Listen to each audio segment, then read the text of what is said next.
German Paratrooper knife. Picked it up off a guy, a German Paratrooper. I traded him for a multi-tool, a USA multi-tool. When I was in the 82nd Airborne Division, we were training with the German Paratroopers. So it was a fair trade for me. It was a fair trade for them because they couldn't get a hold of multi-tools. It's made by BUND. You can see BUND right there on the handle. It has an ice pick. The ice pick is good. It's good for untying, ropes and things like that. Say your parachute cords. If you anything you want to untangle, you could find a lot of uses for an ice pick. The only thing I don't like about it on the ice pick is it doesn't lock. So you can see it just doesn't lock. If it locked, I think it'd be even better. So you can actually use it for a purpose if you needed to without having to worry about it unlocking. I just wish it had like a button or something, like something right here where it could just lock it and you can push it and release it. That would be an upgrade.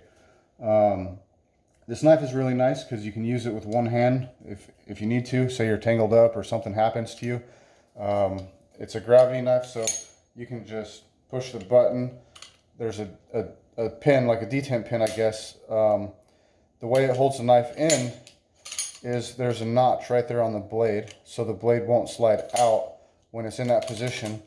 Also, when the knife is all the way out, the pin is at the base of the steel underneath, so it can't slide down.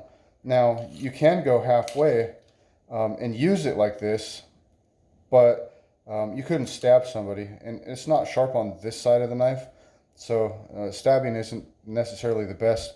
It's better as a slicing tool. This blade originally was extremely sharp. I need to resharpen it or buy a new blade. But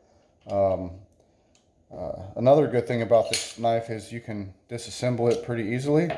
You just push that metal button right there, and there's a detent pin right there that holds this metal component on. It is a pretty sturdy knife. It's pretty solid. Like, you can hurt somebody with this if you wanted to, if you weren't trying to cut somebody. Basically, to take it apart, you just pull that piece off, you open it up, and you just dump the blade. You can clean the tracks if there's dirt or anything in there. You can sharpen your blade. There's a solid metal groove right here. Follows this track right here. Now, this doesn't actually work unless you have this component on, because you need the leverage right here. That part of the lever presses up against that part of the steel, which pulls that little detent pin out. And when the knife is, say, halfway out, in the halfway out position, it puts enough tension with this steel right here to hold it in that position, so it's not going to slide. But if you were to stab, you can see that it will slide down if you push really hard. So that's what'll keep it in the halfway position if you want it in the halfway position. I don't know if I showed you, but when it's in the all the way out position, that part of the pin right there won't allow the blade to go down any farther. It's a pretty sturdy design. I haven't broken it, but again, I haven't went to combat with it, so I don't know how it would stand up if you're slicing and stabbing and everything else.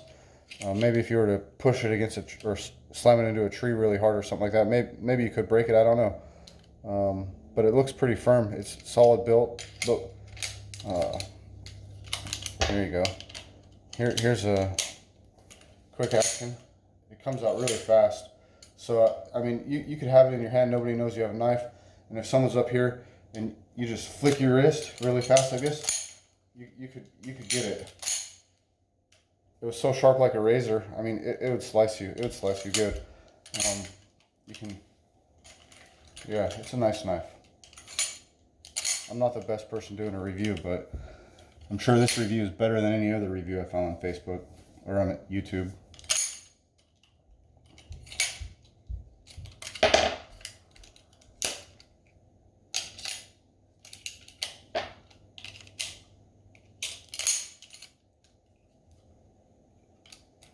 Now you got a little paring knife. You can carve your little apple if you want to, huh? Yep. There you go. That's the knife.